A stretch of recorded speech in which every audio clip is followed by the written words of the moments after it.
Welcome, and thank you for joining us for another episode of Ask Geraldine. My name is June, like the month, Moses, like the Bible, and I'm sitting in for our esteemed host, Geraldine Collins.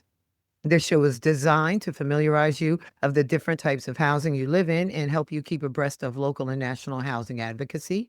Geraldine Collins is Executive Director of the National Alliance of HUD Tenants, a multicultural organization that advocates on behalf of the 1.2 million tenants around the country that live in project-based Section 8 housing, with the goal to preserve and improve affordable housing, protect tenants' rights, and promote resident control and ownership. The main objective of this show, Ask Geraldine, is to share with you effective strategies and encourage tenants at this time to a crucial time to either join a tenant movement or to start one. Um, we've been over here planning and plotting and plotting and planning. We had a really good time at Harlem Week.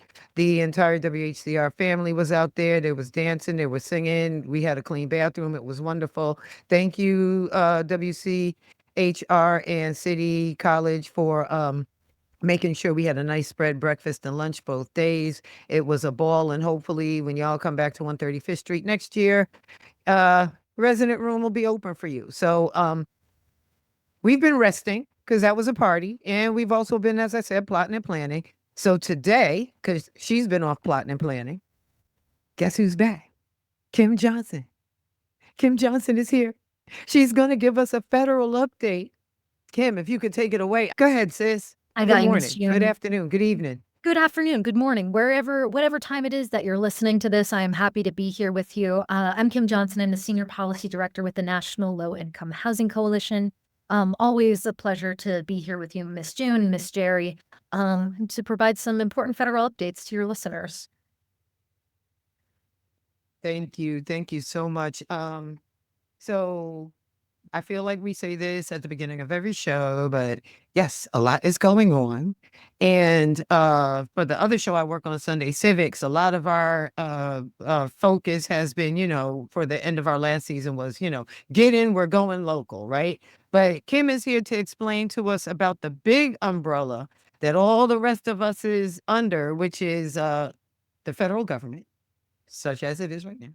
So, uh, Kim, I looked at the memo to members on the website, and it was chock full of things.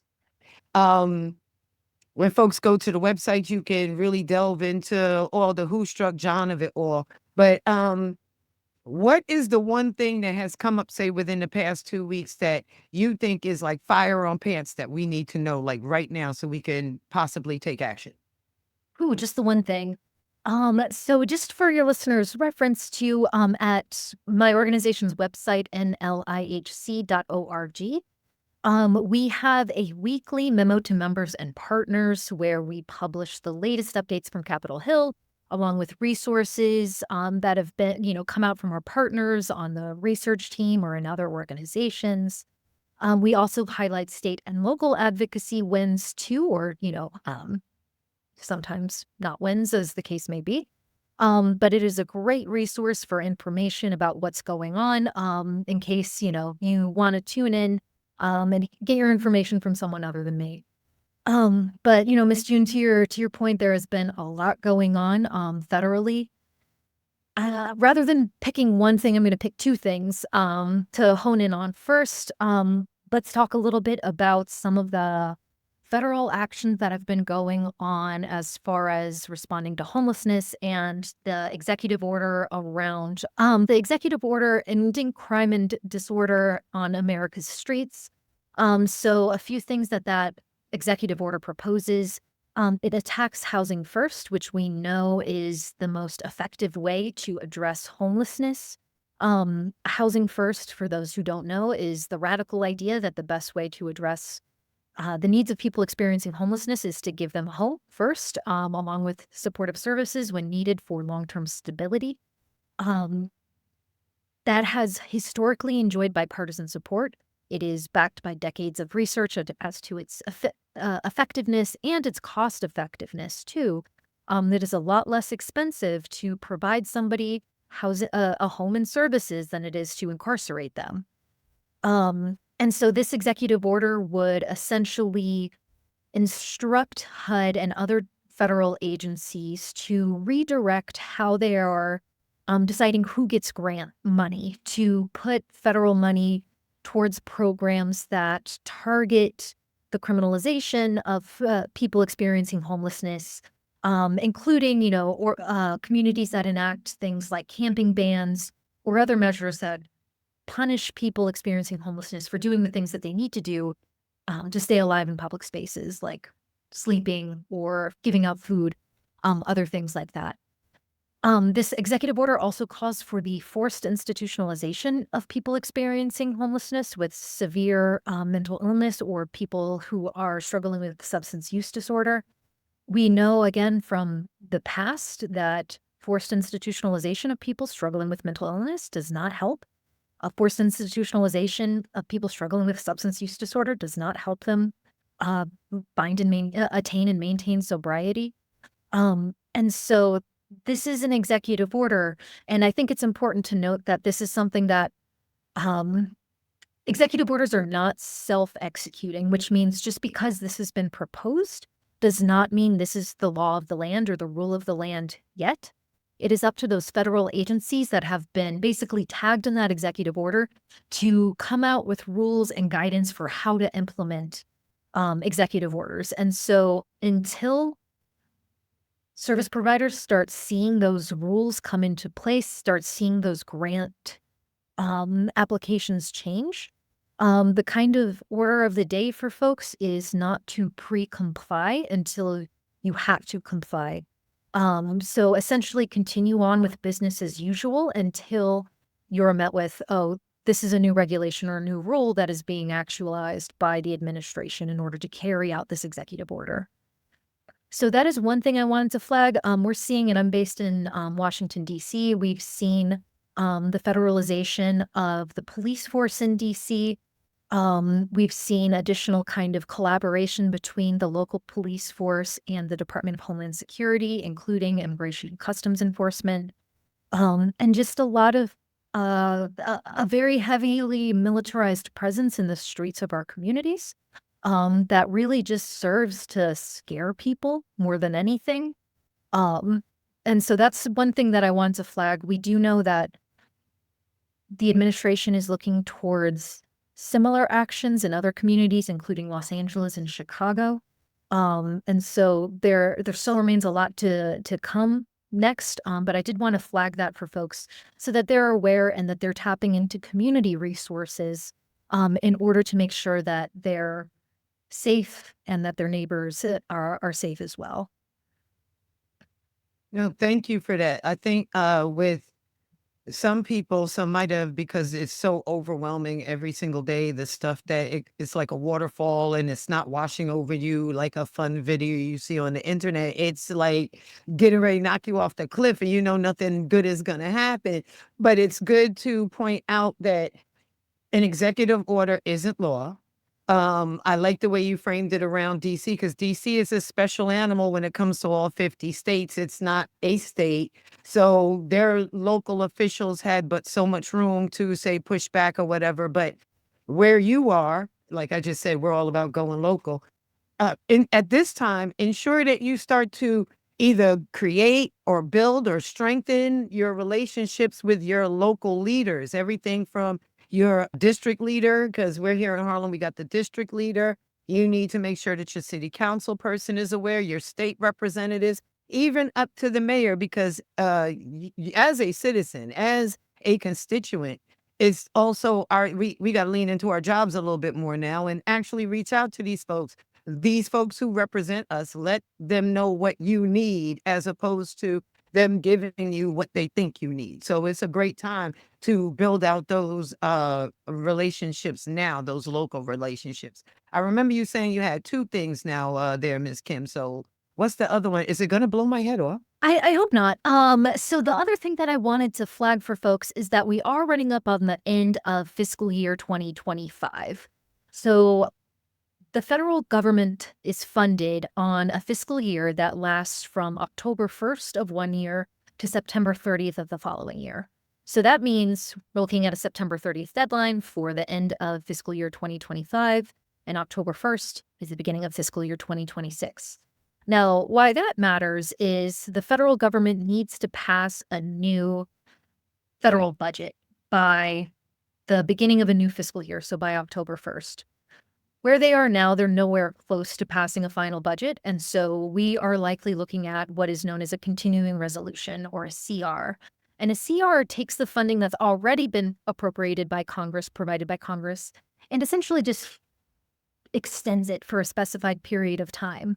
So that keeps government services functioning, it keeps things moving, but in the kind of long term, and especially when we're talking about rental and homelessness assistance and community development programs, we need to see funding increase year over year in order to just maintain the number of services and the number of households being served. And that's, of course, because those costs increase every year. And so, in order to serve the same number of people, we also need to see a commensurate increase in funding coming from the federal government. And so, what we're looking at right now is the funding deadline of September 30th. It is likely that Congress is going to pass a continuing resolution that will take us into November to buy them more time to finalize those fiscal year 2026 spending bills. Um, a million things can happen, especially if the White House gets involved, who wants to see a continuing resolution extend until February. But assuming we get a continuing resolution at the end of this month, we are still going to need to fight for additional funding for housing choice voucher renewals and emergency housing vouchers. And so what that means is that right now in both the House and Senate spending bills for FY26, those pots of funding are underfunded. And so for housing choice vouchers, that means in kind of the broadest sense, households will lose there will be a smaller pot of vouchers available. So it is likely that most of those vouchers would be lost through attrition. So when a household no longer needs their voucher, rather than the voucher being reissued to a new household on the wait list, it just disappears because there's no longer funding attached to it. And so that's how we can also lose vouchers by insufficient funding. The other way, of course, is that families currently being assisted just straight up lose the assistance that they are relying on. And that happens if funding increases are insufficient enough or if there are funding cuts to that housing choice voucher program. The emergency housing voucher program, on the other hand, recipients are at kind of an um, urgent need for additional funding. The program itself is coming up against a funding cliff that is going to start hitting as soon as, later this year for some public housing agencies, where they will run out of funding for this program, and those households are at immediate risk of losing their assistance. It's also worth noting that a lot of these EHV households, the program is specifically targeted to people experiencing or at immediate risk of homelessness, to survivors of domestic violence and human trafficking. And so these are folks who are in the most kind of dire straits and most vulnerable to falling back into homelessness should they lose that assistance.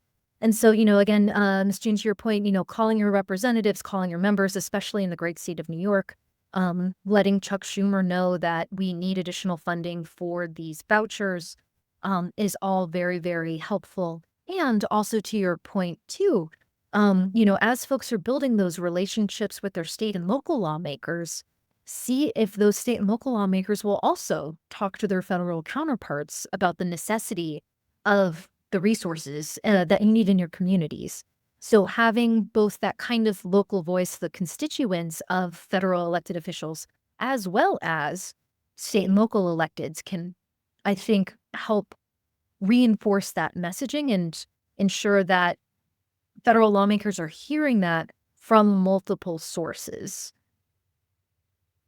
See, I feel like we're at a very weird place in deja vu because I remember you were here before. We were talking about continuing resolutions and what that looks like, and um, we didn't die. We kind of got through it, so we kind of are a little bit more aware of how to move and how to function with this. So, making sure that your local electeds are connected to your Congress people, but also you can. You can reach out to your congressperson. You can, if you want extra credit on your homework, you can actually Google and see, okay, like for me, for this show, what we're all about the housing, the housing, the housing, the housing. Who are on the what committees and what subcommittees are over housing? Who are the members of those committees? And reach out to them also and say, hey, we see that you're over this committee that's in charge of fattening up or tightening the purse strings when it comes to housing monies. Our community is needs X and da da da, plead your case there because we're going to be like our own like lawyers soon. We're just pleading our cases all over the place. But talking through each one of these things in kind of like actionable ways kind of makes me not feel so like, oh Lord, let me get on the fainting couch because it's all dire and terrible. Like we really don't have the room for that. So um, there may be a couple of other things. Let me ask you about like an odd rumor that I heard because I spend probably for my big age an inordinate amount of time on the social media because that's where our electeds, that's where anybody who has anything important to say, they're dropping it on IG. Like everybody is sitting there with bated breath, waiting on there to see what comes down their For You page, right? So I spend a lot of time over there. And a big rumor that a lot of people have been a narrative that they've been pushing in it's if untrue, kind of like fear mongering is for those people who are like in Section 8, they're gonna be given a limit of say 2 years, and then you're just gonna be outside. And I don't know. Well, I've heard different people say everything from, "Oh my goodness, it's gonna be a crazy time, and it's gonna be like Hoovervilles, and people will be living in Central Park," or these are the things that are gonna make people buckle up and go up and get a job, and they're gonna pull themselves up by their bootstraps, and we're just giving them the incentive because this was never meant to be a way of life. It was supposed to be a trampoline, a springboard, a help up, a lift up for that momentary time where you need help in your life, and now you've become complacent, and we helping you out. So is there any level of truth to all of that? Because I might have to get into I made a video because the misinformation is deep, and misinformation is kind of how we got a lot of the unpleasant things we have. So I'm just trying to make sure I let people know the best information possible. So when these rumors or odd things that may not be 100% true come flying down their timeline, like they're not so freaked out that they, have a stroke because they don't know what they're going to do next. Is that true? Oh, great question. So let's start out with kind of sussing out truth from fact. So to start, there is no time limit in HUD assisted housing. Period, point blank. Current federal policy does not have a time limit of 2 years or anything else for people in HUD assisted housing, for people receiving HUD assistance. I think where some of this kind of misinformation is springing from, and I do also want to say, so part of it is sometimes misinformation, but also some of this is very confusing. And so people, even with like good intentions, can say, oh, I heard this and I need to get the word out, but it's not quite true. And so now we're just spreading rumors unintentionally. So, where I think some of this misinformation comes from is the fact that in the president's budget proposal, and to clarify, the president's budget proposal is something that a president releases every year. It does not have the power of law. And generally, Congress will take the kind of president's budget proposal and say, that's nice, and throw it over their shoulder, throw it away. This year was not really an exception to that. So the president's budget proposal did have this idea around a 2-year time limit in HUD-assisted housing. Actualizing that, implementing that, no details. So, folks on the listening might be asking like, okay, well, what about people with disabilities? What about people who are already working? What about all of these other things? Great questions, absolutely no clarity. The House and the Senate FY26 budgets did not take up that proposal for a 2-year time limit in HUD-assisted housing. So that means that we are unlikely to see that implemented in a final FY26 like spending bill or anything else. NLHC and our partners are making sure that language around work requirements, time limits, anything else that would create additional barriers to people obtaining or maintaining their housing assistance. We're making sure that stuff like that does not make it into an appropriations bill, that they cannot implement it at the kind of federal level around the administration and its rulemaking. And so with that being said, one other thing I do want to put on people's radar related to this is there is what is known as a notice of proposed rulemaking from HUD that we are waiting through the details of, but it would establish, it seems, flexibilities for public housing authorities, which are in charge of, implementing HUD programs related to rental assistance and affordable housing. It would provide them with flexibility to potentially implement things like work reporting requirements, time limits. It is a notice of proposed rulemaking, which means it is not by any means final, and which means we have a lot of opportunity to weigh in once it's made available, publicly available. It has to be up for what's known as a public comment period for a specific period of time, usually 30 to 60 days, at which point we will activate our networks and people will be able to weigh in on the rule, will be able to talk about how implementation would impact them or how it would impact their loved ones and communities, to make sure that we are drumming up as much opposition to any such proposal as possible. So that has not come out yet. We haven't been able to really uh, tell the specifics of that proposal. But it is one that we're anticipating. And I think too, Ms. June, just to reflect on some of the other pieces that you said that you've been hearing about, around bootstraps and pulling yourself up by them and, self-sustainability and all of that. I think it's really important to point out that the overwhelming majority of people in HUD-assisted housing, over 90%, are people who are either already in the workforce, they're people with disabilities, they're older adults, they're people with caregiving responsibilities, say a single mom with 2 young kids or a parent, someone taking care full-time of their elderly parent. There are people in school, and there are also people who work, but don't necessarily or have a lot of difficulty in holding down a job for the long term, which we know a lot of people who have struggled with chronic homelessness, it is the case for them. So this is kind of the idea that these work reporting requirements or time limits would encourage, quote unquote, people to find a means towards self-sufficiency is kind of a fallacy because these people are already working. And I just gave a presentation earlier today looking at some research from my colleagues on NLHC's research team. 17 of the 20 largest occupations in the country pay under what is required to reasonably afford a 1-bedroom rental home.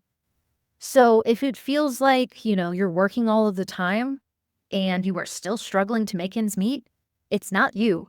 It's because people are simply not being paid enough to afford the cost of rent, and we are not making the federal investments in the programs and policies that we know actually help people make ends meet. Okay, so thank you for that because pushing against those false statements and always leaving the systematic issue off the table. Like I find whenever we get to a point in what we're doing with our politicians, with our government, whatever, it always gets to that point where things are getting sticky and the heat is on, and then all of a sudden the onus is tossed back on top of the individual because it's you, and don't you worry about bothering us with these things. So thank you so much for bringing some light to that. Let me just take a moment right now to let our listeners know that they are listening to Ask Geraldine right here on WHCR 90.3 FM, a community radio station broadcasting from the campus of the City College of New York. Also, not only are we broadcasting from the City College, we are also part of the City College family. So, yay! WHCR seeks to provide skills in communications and related disciplines to students at the college and community members. WHCR seeks to empower its listeners by providing informative, educational, and cultural programming that speaks to the diverse populations of Harlem, Upper Manhattan, and some sections of the Bronx, Queens, and New Jersey. That's when you are listening on terrestrial radio, but you know what? You can always tune in at WHCR.org and see what's going on. So, now that I've said my piece, I want to get back to having a little bit more of a discussion on that memo from members. Because what I find most valuable, and also as an aside note for everybody who's listening, like there are certain things that Miss Kim has discussed that could be coming up. Do you know that you could go to Google and add an alert to that thing? So then when it drops, you'll get an email or some type of a ping or a push notice to let you know that it's alive. Because as we were talking about there being a public comment period, y'all know I love a good testimony. Y'all know I like putting on my dress and going on and doing some testimony wherever it going to the hearing, saying my piece. When it comes to public comment periods, like what's happening to us overall, we also want to flood the zone. You want to make sure that your neighbors, the town over, everybody is sending in these comments because by law, they have to read them all. And if they only have 30 or 60 or 90 days, and there are millions of people that are sending this in going, you know what? We see what you're trying to do here, but let us point out how it's not going to work out like how you think, because sometimes theories in real life don't necessarily mesh. And what you feel doesn't necessarily make things a fact. You can get in. I just want to encourage folks now that certain things have not come out yet, prepare your story so that you feel succinct and you're ready to give it. You're ready to put it on paper. However, you need to put forth those comments or even testify at a hearing because since we're already getting comfortable with being uncomfortable, don't let public speaking hold you back. Don't let sending in that email or that letter hold you down. Because you know what? It's only going to get more uncomfortable if you don't use your voice. So, sorry. Anyway, that was an aside because I like action. Woo, I'm a verb. So, I want to talk about the memo to members because you gave me the two really big things that should be on our radar. But what are like the few things that maybe aren't worrisome but are actionable now, or other ways that they can even get involved with the National Low Income Housing Coalition now? So that, we all have on our fire gear and we've got our fire extinguishers. So we're ready to fight the fire when it comes. So what little things that have popped up on there that we can go, hey, we can take an action today, tomorrow, next week, or within the next month. So, because I feel now that a lot of people, if they aren't doing something and they aren't feeling any type of forward notion or motion, oh, it didn't work, and they throw up their hands and they just go back to whatever it was that they're doing. And at this crucial time, remember at the upfront, I said crucial. What are the things that we should be looking out now in that memo for members? And I really implore folks to go to the website and read them all because there is some really great insights. Not like don't give us some dope insights, Miss Kim, because you just broke down a couple of things just now where I know people are gonna go, huh. Say a word. I'm sorry, I'm like an 80s kid, so yeah, that's what we said back then. All right, so go ahead there. I'm keep talking, but let me be quiet so I can let you tell us what we could be doing some action stuff now. Not at all, Miss June. And I also just wanted to build on some of this, some of the talking points that you made too. You know, people have a voice, and it is scary to like speak out. And it is important that people know that there is power in doing so. For additional just kind of resources for folks, especially if you've never written a public comment, or if you've never spoken before your city council, or if you've never like engaged in that way, it is scary. A lot of people are afraid of public speaking. We have resources on NLAHC's website to help people put together kind of their stories. We have storytelling tips and tricks. We have resources, sample language that you can borrow from in order to help shape what you want to communicate. And if you're doing something live or in person, or, providing a public comment and public speaking, go in, practice, write down what you want to say and read it off the paper, because what's important is that you show up and that you make your voice heard. You don't have to be the best public speaker in the world in order to have a voice that's worth listening to. And it really is. Your voice is worth listening to. Your experience is worth listening to, and your elected officials are obligated to recognize and respect that. So just wanted to point out some of those additional resources and just really reaffirm for folks like this is important. Your voice is important.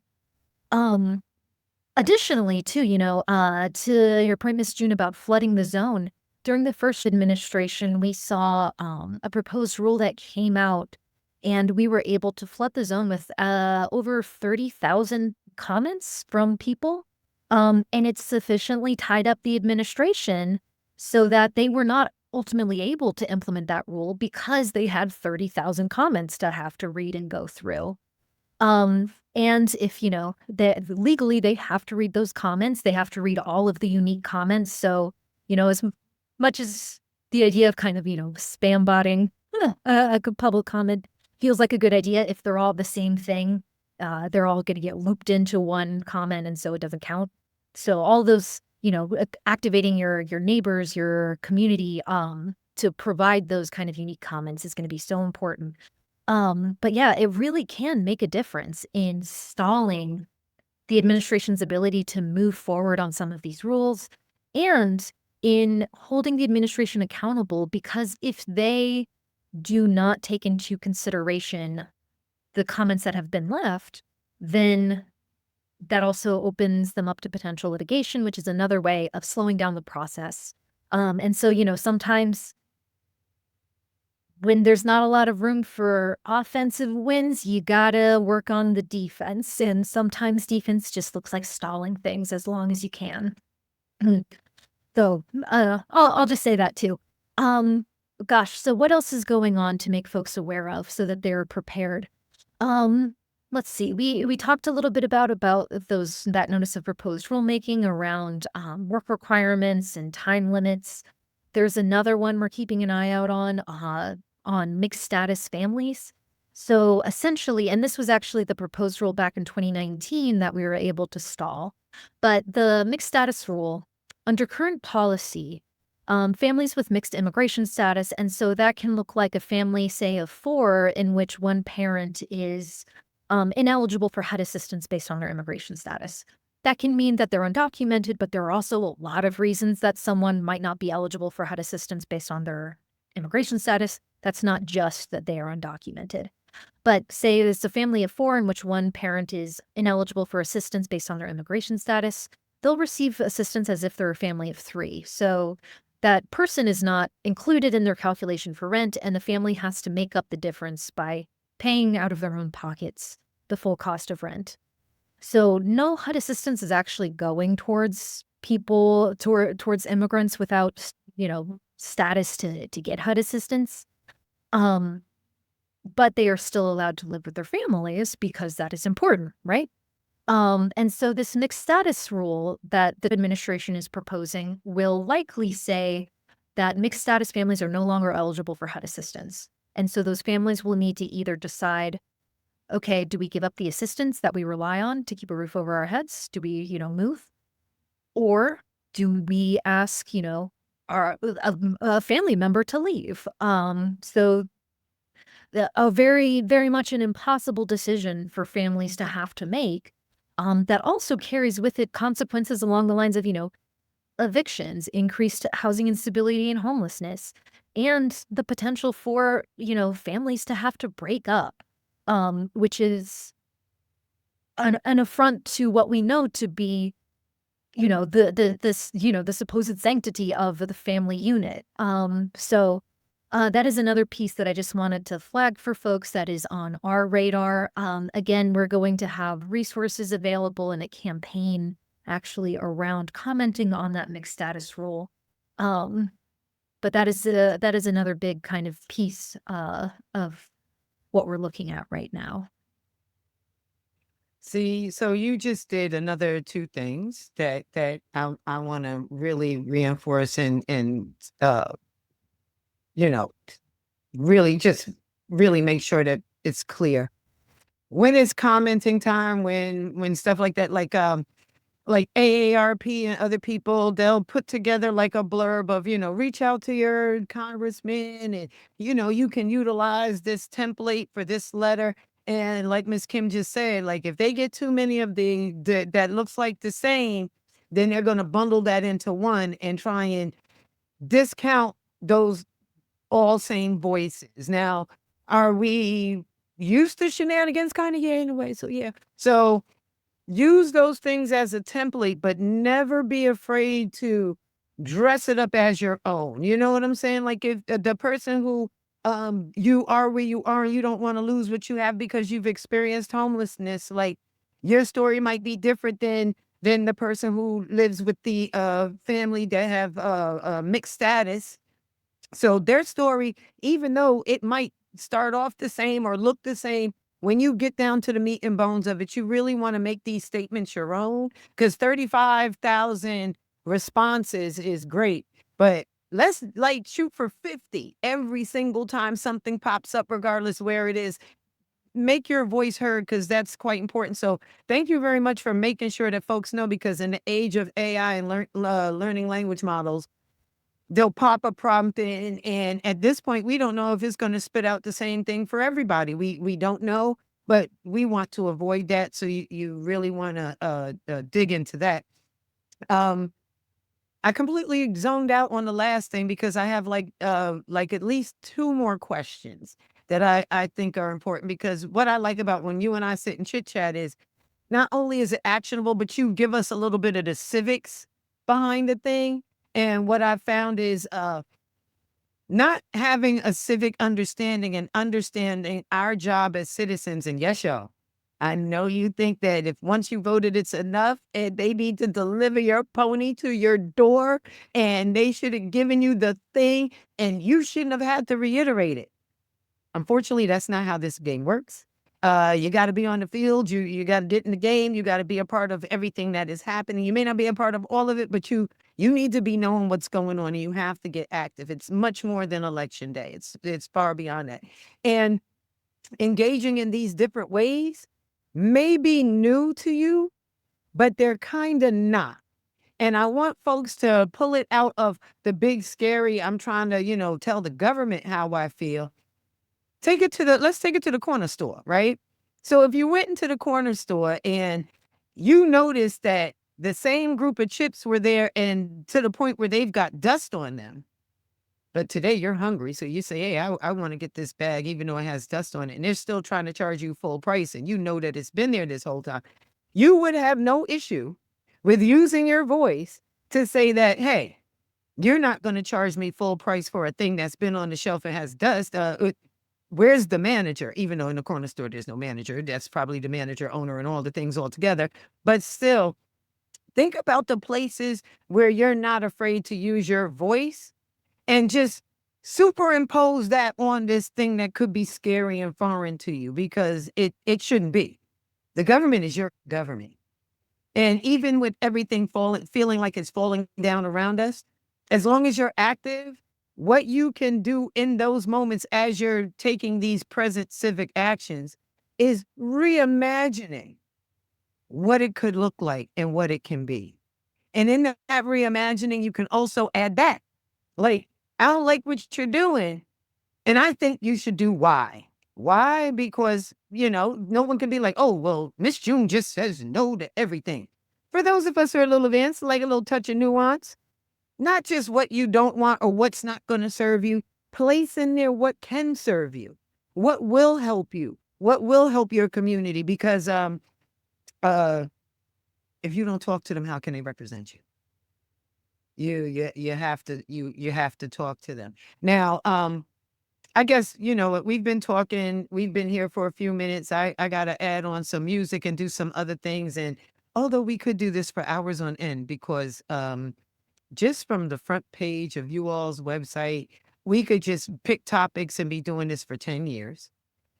I'm not allowed to monopolize your time and have you here like every single week because, whoa, I want you to share two last things with all of us. And I know I like to do reiteration on certain things or whatever, but if not too personal, please share with us what you do for self-care, because everything that you've explained, I would have sleepless nights and I would be downing ZzzQuil every day because I would be so concerned that, but not for the work I'm doing and flying all over the place trying to make people understand. There could be people on the street and I would be so freaked out by the severity of the thing that I might forget to Calgon take me away. And now when you're of a certain age, you know exactly what that is. So what does your self-care routine look like? And what are our marching orders on how to support the National Low Income Housing Coalition?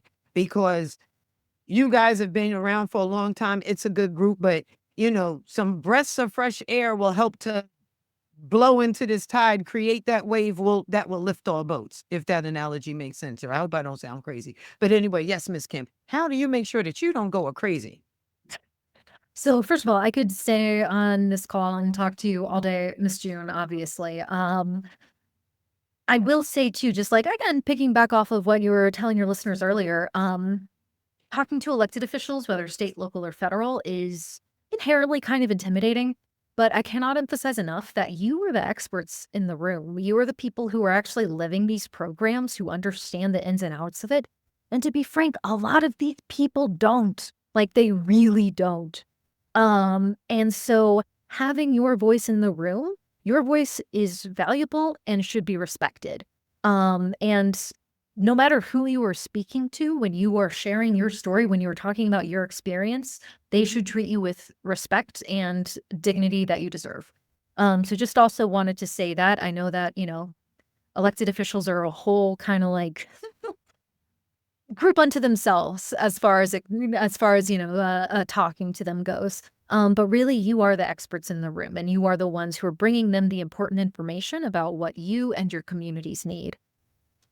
For self-care, oh gosh, so, it can be tricky. I try to, take care of myself at the most kind of basic level, but I think the other piece too is finding ways where I can plug into work that's being done on the ground in my community. And so whether that's even just, putting your money where your mouth is and helping to fund mutual aid, helping to fund direct services to people experiencing homelessness. That feels important to me because even as we do this work on the kind of, 50,000-foot level at the federal level, still understanding that like these policy decisions impact real people. They impact your neighbors, they impact your family. And so making sure that I'm also kind of supporting the local efforts in my community is important. Finding, I'm lucky enough to have a really wonderful group of friends who are an incredible source of support and kindness and, who are able to like really hold some of the kind of complexities of doing this work and seeing the big successes and then also the heartbreaking kind of failures of fighting in a system that is not built to ensure people with low income succeed.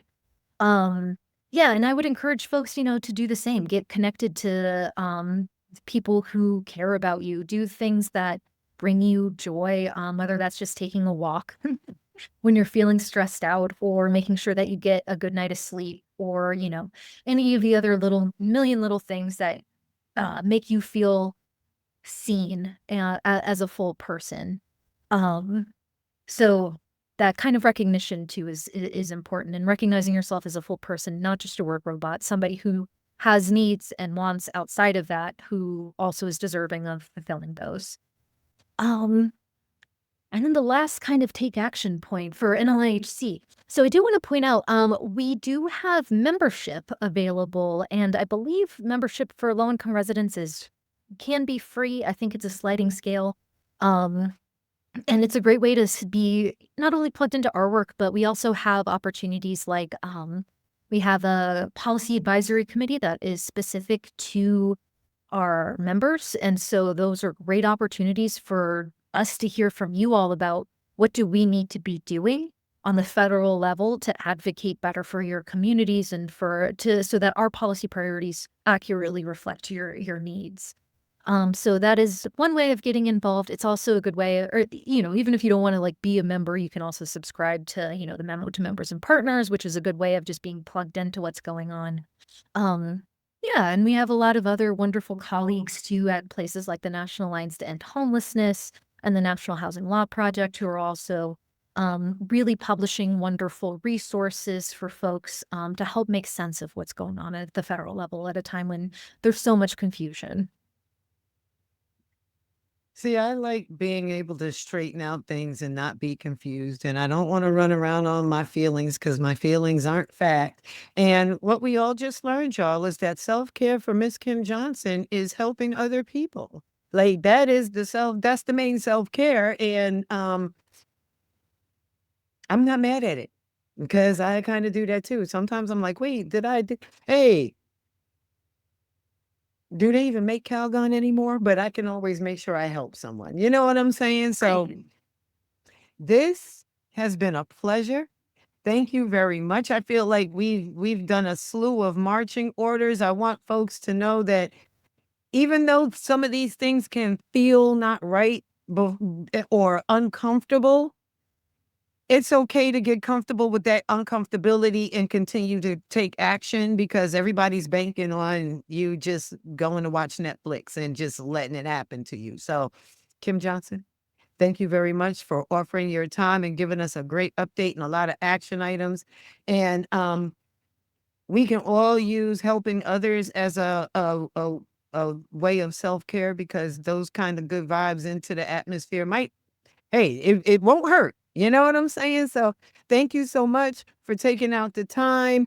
Um, and hopefully we can record for the first Monday of next month. But if not, whenever we get it in, there'll be plenty to discuss. So thank you so much for taking the time today.